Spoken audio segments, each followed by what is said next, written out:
Thanks for joining us for another episode of MidAmerican Gardener. I'm your host, Tinisha Spain, and joining me in the studio today are two of my pals who are here to talk about all things green and growing. We've got Shane and Kay, so let's have them introduce themselves and tell you a little bit about them before we get started. It's okay, we'll start with you. Okay, I'm a Champaign County Master Gardener, and my area specialty is herbs and vegetables and things like that. And boy, do we have some questions for you today, because people are wanting to know what the heck is going on out there. Shane? Hi, I'm Shane Cultra. I'm one of the family owners of Country Arbors Nursery, and for the past 27 years I had worked in the nursery and answered plants and grew plants, and now I'm retired and I travel the world looking at plants and doing all the things that you guys were coming in. And now I have a little honey company that's kind of my hobby now, is bottling honey and eating honey all day. So gardening, honey, traveling. Hey, I mean, not bad. But not I still a bad love gig. talking about plants. Yes. It's in the blood. We had a honey hive for a while, and and that's been years since we've had it, and I've still got like 12 quarts You need to of use, honey. Oh my you need to God. use more honey. Yeah, That's- you do. that's That wouldn't more of last a- at my house. Yeah. Oh, it does. That's not a honey problem. That's you're just not using enough. Exactly, exactly. Okay, so we've had some, actually, let's do your show and tell items before we get to the questions. Kay, which right. one would you like to start with? The basil? Well, I'll start with the basil. The basil, it'll grow and then it'll start flowering. And when it does, the flavor changes. So you don't want these flowers on it. So what I do is I go through the plant and I just pinch off those flowers, them and off. then it'll keep going. You know, I did do that, but I just thought it was so that the plant didn't go to seed and it would continue to put out leaves. I didn't know it changed the actual flavor yeah, of the basil. it does. It changes. Interesting. the In a flavor. negative way, or? Yeah, yeah. Really? It doesn't taste like basil should. I did not know Yeah. that. So, and sometimes they're really tiny. This one, I brought the bigger one just, so people could see it. But they get real little ones, and so I just go through, every week or so and pinch off those right any off? that are. Okay. And was this year easier or harder with the hot and dry with basil? Because I know a lot of times I'll drown out my basil because I'm watering other stuff too much, and basil Yeah, doesn't I like haven't. it much. I haven't watered it much. I give it some, because you're right. It's been terribly dry. Yeah. But Is yours in basil- the ground or in pots? No, it's in the ground. It's in the ground, gotcha. okay. Mine's in pots, so Yeah. I have to constantly Yeah. be out there That watering. adds a whole nother. Yeah. Yes. Okay, but interesting to know that it changes the flavor. And then, can you do anything with this? Because I'm always wondering No, if you can pitch it. Pitch it. Okay. And like I said, I usually do it when they're smaller than this. But yeah, so you want to get those off Okay. to prolong. Noted. If you've got flowers on your basil, pinch it. Get it out of there. Get 'em out Okay. of there. All right, Shane, we're going to come to you. Yeah, I'm going to start with the cosmopolitan grass. So you can see it kind of looks like corn almost. does. It is a variegated Miscanthus sinensis, so it's your maiden grass. But there's two kinds. There's one called Cabaret and one called Cosmopolitan. Cabaret is literally the opposite of this. So Cabaret has the white in the middle and the green on the outside, and Cosmopolitan is this form. It's about 6 feet tall, probably 6 or 8 feet wide as well. And it comes up a little later, so people get worried that it died over the winter, but it's a warmer season grass, and it's going full bore right now. And one of the reasons I brought it in, because it's just really beautiful. It's clumping. It makes a great visual barrier between things. But this is a good time to start dividing it. And the reason I say this is, I know it's hot and dry, but they're kind of going dormant in a way. If you were to divide this, you would cut it off like I did at the ground. Now, this isn't the ground, but I take it all the way to maybe a foot tall and take out a little section and replant that section, because it needs to root up before winter. The mistake people make often is they plant them later in the season, like October. And on a shrub or a perennial, that works great. But on a grass, it needs more root system. And this one's a little bit more tender than a common ornamental grass. So getting them in the ground sooner and rooted up going into winter is very important. Gotcha. Okay. Yeah. How much maintenance is required here? Is this the one that you're, if does the center die out and you got Yeah, to so move I haven't had some problem and- with this center dying out on this variety. Maintenance-wise, it's kind of an established early thing. We're going to get a little later in the show talking about plants that you get in and let them go. This is definitely one of those. I have not watered this plant in 15 years. This plant's 23 years old and there's no dead center to it. So, and it's, again, and the only reason I brought it in is I was leaving and my wife said, that plant's looking great. And I go, oh, I'm going to show it to you. I'm going to take that Because, on we're the always looking show. for something to talk about. Yes. And so she It is. reminded It's me, a beautiful it's a really grass. good plant. It's a backdrop. It's towards the back of my yard. And so these are the kind of plants you're looking for. I call them pieces of furniture, right? Big plants, not expensive, take up space. Yes. That's what yes, you're looking for. Yes. It's like those furniture plants that are easy to maintain. What about winter appeal? Do you leave yours up? I leave mine up. Again, the mistake people make on grasses is they cut them down to keep them looking nice. I like to keep the top so it catches snow, catches leaves, and protects the crown of the plant. So I leave them up and then I cut them off in spring. And this is not a grass that breaks off and then gets all over the yard. There's some grasses that tend to be a little more brittle. This one stays, does not make a mess. It turns just a brown color, but in the snow you need that. Yeah. You need some accents and it stays 7 feet tall. So. I was going to ask. So in one growing season, One you growing can get season. 7 feet. Yeah, if you were to plant a 1 gallon pot, the first year it might be 2 to 3, so it might take 3 years to get to 6 to 7, but you'll have 2 to 3 to 4 feet that first year, even That's out of a not too 1 gallon shabby. plant. Yeah. It's a little harder to find. Country arbors, we've had them over the years. I'm not sure what we have. I'm not quite up to the inventory now, but in general, we try and carry, grasses like this that are low maintenance and really more variegated and pretty. That is pretty, very pretty. Okay, thank you. All right, Kay, so we have had a dry, hot, wacky summer. We did an outdoor event at the Virginia Theater a couple weeks ago, and people were just coming up back to back saying, what the heck is going on with my tomatoes? They're not looking good. The plants themselves are not thriving, and they just can't get enough to drink. I don't know if the sun's too hot. So with you being our resident tomato expert, are you having problems this year? Because if you are, then we'll all feel better about ourselves. Well, I am. My plants are doing really well, but I have to water them. I water them Lots. all the time Yeah. because we just haven't been getting enough rain. But they're not like this. This is a pineapple tomato, and it should be about that big around. Wow. And it's not. There are some on the plant that are bigger than this, but they haven't gotten ripe yet. So it's been a bit of a struggle, but it's just water, water, water. Just can't get enough water. No. Can you overdo it? Can you overwater Oh them? yeah, you can always overwater any plant. When it's this hot, though. But when it's this hot and dry, it's Tough going to be to hard to overwater. do. Yeah. And some years you're just not going to get the big, huge harvest of tomatoes No. that you normally do, and this might be one of those Yeah, years. and you can see this. This is called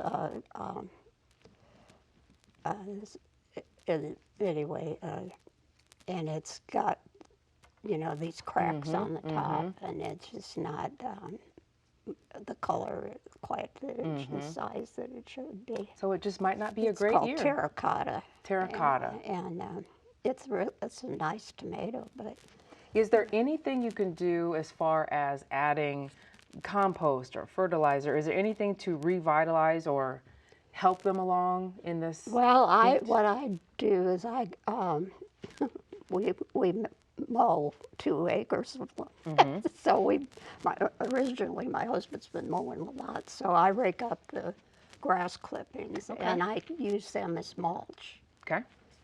On both sides of the, my tomato plants are on cattle panels, which are huge and heavy duty, and so I put them on both sides of the. That probably helps with the moisture. It does. It keeps the moisture. It keeps the weeds down. But, Okay. you can use your grass clippings. Okay. Use what you've got. Yep. And it's cheap.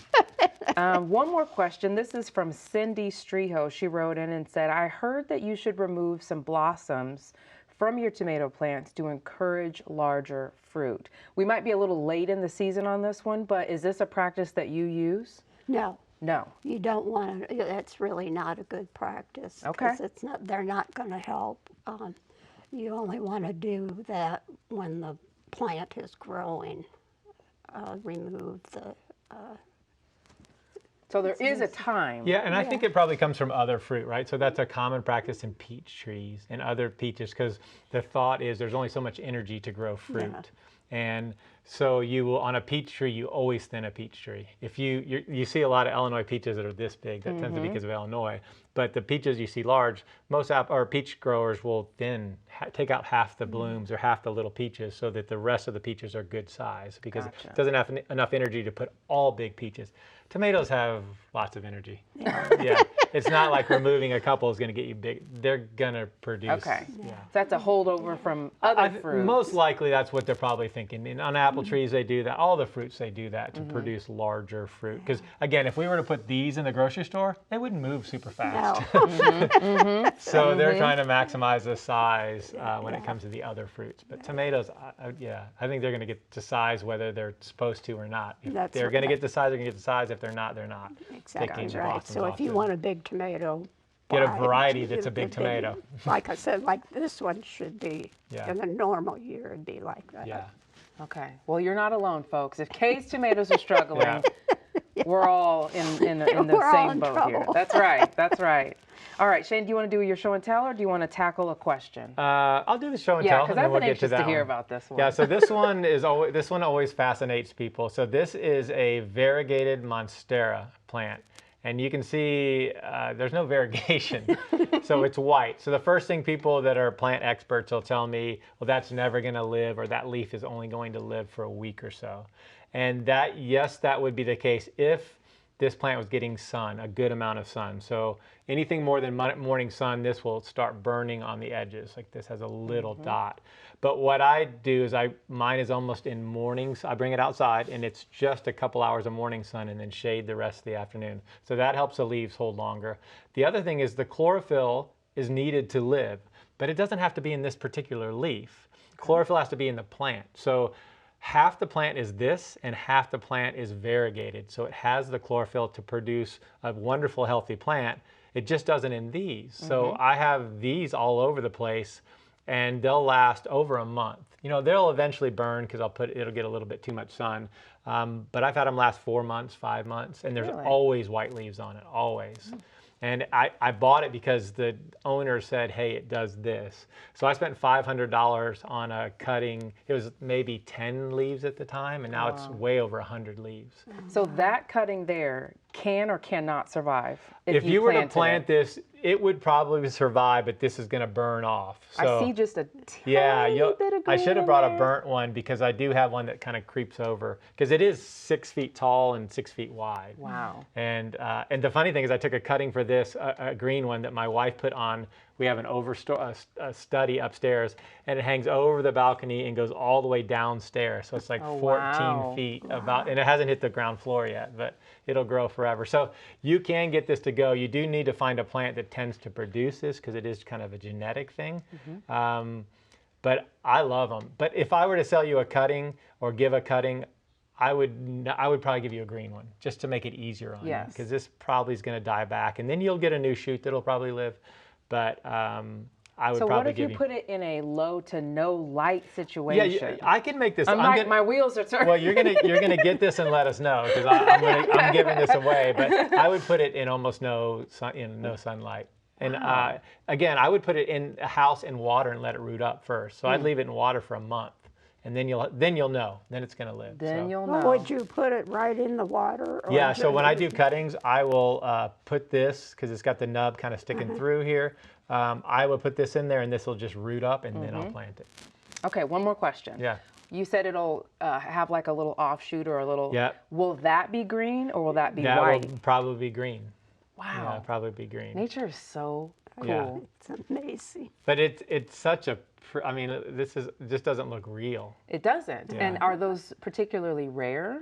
Yeah, so I mean, I know they're expensive, but are they rare? They'll put them, there are plants that put these off pretty regularly but die back. But I would say maybe 10% ratio. Mine is probably a 50% ratio of these. And I think the cuttings alone are decoration. So you take cut flowers and put them in there. I'll just take the leaves and put them in there. It looks pretty fancy. Yeah, that does look pretty fancy. Pretty fancy when you put it in there. So it's one of my favorite plants. And COVID was, as I was kind of telling you guys before we aired, was really good to me. The cuttings sold very well because houseplants were so hot and rare plants were super hot. Yes. And a plant like this with 3 or 4 more leaves was $500 to $1,000. Holy smokes. Yeah. Isn't that something? But we were all cooped up looking for something to do. I know. Plants became the hot thing. Shane's always looking for, I mean, a nursery owner is always looking to sell plants, right? That's true. That's true. Okay, we've got a question. This is a big one. This is a 3-parter. Evelyn Wells sent this email in, and so Shane's gonna knock out all 3 of these. So the first one is, she got a petunia for Mother's Day, and it has seen better days. And so I just was saying right before this, one of my baskets looks exactly like this. So as we're nearing the end of the summer, it's been brutal. When you get these baskets and they begin to look like this, can you snap them back, or what's the fix here? Yeah, I mean, mine is I'm cutting the 3 hangers so I can get the plant out and throw it away. Like, that's the first. I'm looking for pruners, but like it's only the pruners so I can cut those through things and get at the plant to get it out. So at that point, it's gone. And she shouldn't feel bad, but what she should learn is a petunia in full sun becomes impossible on years like this. It's just, there's no way. You would have to quit your job and come out at lunchtime. Like, you'd have to come and let the dog out and water the plant just, like every day. It just is, you can't do it. And that's why it always surprises people when I tell them petunias as hanging baskets in the shade under the porch are perfect. They love the shade because that's what they turn into. And I was saying earlier, it gives me nightmares because people would bring that basket back and say, hey, I'd like to return this.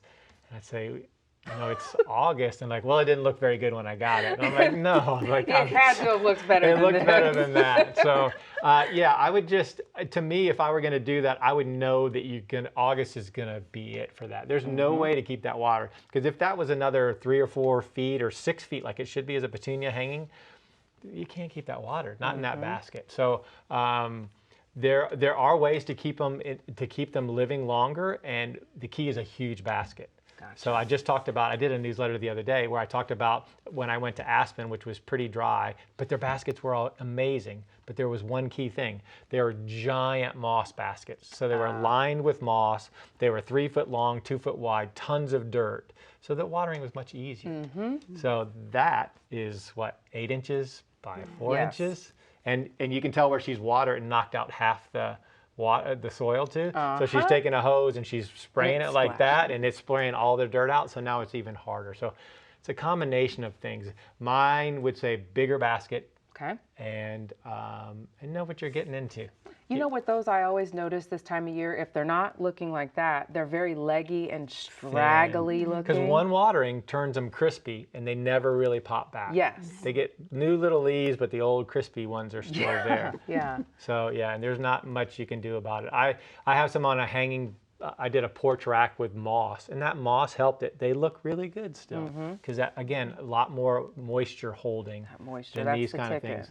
Those you just buy from the garden center, and they're disposable. Yeah. They're disposable razors of the plant world. Next year, I'm going to try that in a less harsh area. Yeah. You put them in the shade. You put them on the front porch. They can be amazing. But again, you can't miss a watering. It really is unforgiving when it comes to petunias. Okay. All right. Next part of her question is, how important is it to deadhead plants? So she throws bee balm out there as an example, but is deadheading a hard rule when you're gardening to get more blooms, more beautiful blooms? 100%. Like we talked about the peach flowers and everything, energy, right? And you can answer this, Kay, but I'll just start off by saying, if you want to rebloom, it's one of the most important things you can do. And you're going to read in the magazine says that self-deadheading. That's true, but you can even help out more, right? So by taking off flowers after they're spent, it encourages more blooms. I've been the worst dahlia grower you'll ever see. Again, I'm going to write an article this week. I was just thinking, I am so bad. I did everything wrong when it came to growing dahlias. And one of the most important things you do is you take those flowers immediately, because when you take them, they immediately start putting out more flowers. And we're going to see a picture here of a spirea and a lilac. All those, if you trim the blooms, as soon as they're done blooming, they're going to bloom again. Not only going to be better shape, but they're going to come right back with more flowers, because they're thinking, hey, I don't have to concentrate on these old flowers and trying to take care of these. I'm going to put out some new flowers. So deadheading is one of the most rewarding things you can do when it comes to new plants or new flowers, new growth. All right, last one from Evelyn. She wants to know if you can ID this bush and then give her some maintenance tips. She wants to know if you need to deadhead it and best time to thin and divide. Well, it's a spirea, so dividing is really out. It's kind of a woody shrub. It's not the kind of plant you would divide. You could take a cutting off of it. You could certainly take one of the cuttings from the flowers. You really, as soon as those are done blooming, you want to trim those as hard as you want. One of the great things, this reminded me, in my old house, I got golden spirea, a yellow spirea. I trimmed it to 2 inches, and I planted it a whole table like this size, and I kept it trimmed, and it would just bloom and then flush out, and I'd trim it and it'd bloom and flush out, and it looked like the coolest ground cover you had ever seen. But it was a spirea just like that, trimmed really hard and kept consistently trimmed. So that is ready to be trimmed really hard. So go for it. Yeah, Get in even there this and get late, after if she it. trims it hard, it'll flush right back out. It's still enough season. But that's a spirea. It's a great plant. You can see all the blooms she had at the time. It was just covered in blooms. And the other thing is, on that variety, and I can't remember the variety, but when she trims it, you get little yellow golden tips on some of them. So it has a little variegation that makes it really pretty. It's a very common variety back from the 70s and 80s. You saw those spireas all the time. Frobeli, I think it was, but I can't remember exactly. Very pretty. Okay. Kay, question for you. Yes. When do you usually bring your houseplants in? The ones that come outside, when do you bring yours in? Well, when it's getting really cold, before it freezes. So you think it's too early now? Is it too early to bring them in? No, I mean, you can bring them in any time if you want to take care of them. That's true. That's true. But is it time to start thinking about that? Well, yeah, you might, make sure you got a spot for them in the house, and sufficient lighting and things like that. Do you do any treatments for insects or anything like that? No. Just bring them on in?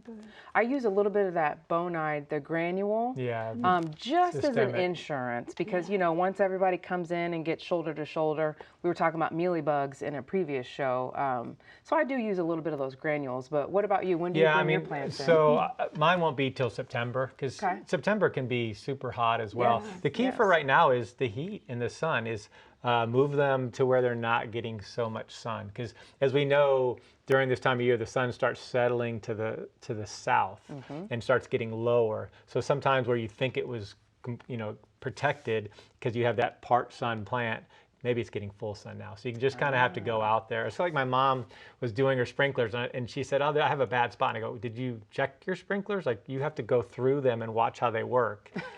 You have to go stand out there when the sun on your plants. You come back and your plants are burnt and you didn't realize that you need to come out at noon and see what the sunlight is. So I think it's probably a little early. The tropicals enjoy this heat. This is August is great. Beginning of September is great. And then we'll start thinking about it. But it is a really good time to divide hostas, iris, daylilies. This heat has just made them dormant. Ooh. So now it's time to start digging them all up, and it's time to buy peonies. Order your peonies now. Bare root, super cheap. They're going to deliver them in September to you. And it's a really good time to get all those varieties. There's more varieties of peonies now than there will be in the spring.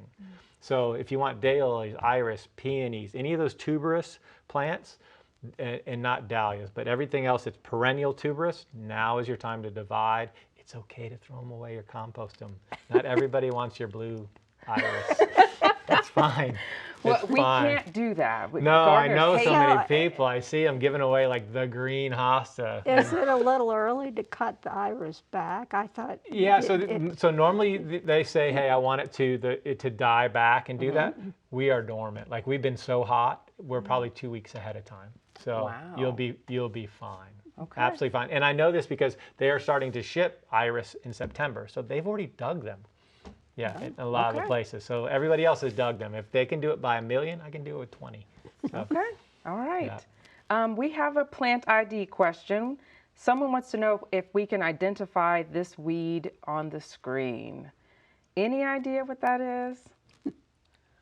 I don't know, but I got a lot of it. Yeah, It says, I don't know, but it's everywhere. it's an annual grass. I don't know. Yeah. Yeah, I don't know which grass. I should probably know it better, but that's pulling or spraying type. But I've got a couple patches like that. it's not that hard to pull, honestly, when it gets It's a not. little. Yeah, It's really not. You can just Yeah, grab it some comes- gloves and Yeah, get very it weak in. rooted. So it's. Especially if it's a little bit moist, so you could I water think it this before weekend you- coming up is a good weekend to do it. We got a little rain. Yes. It's going to be Yeah, a it's little gonna be cooler. cooler. Yes.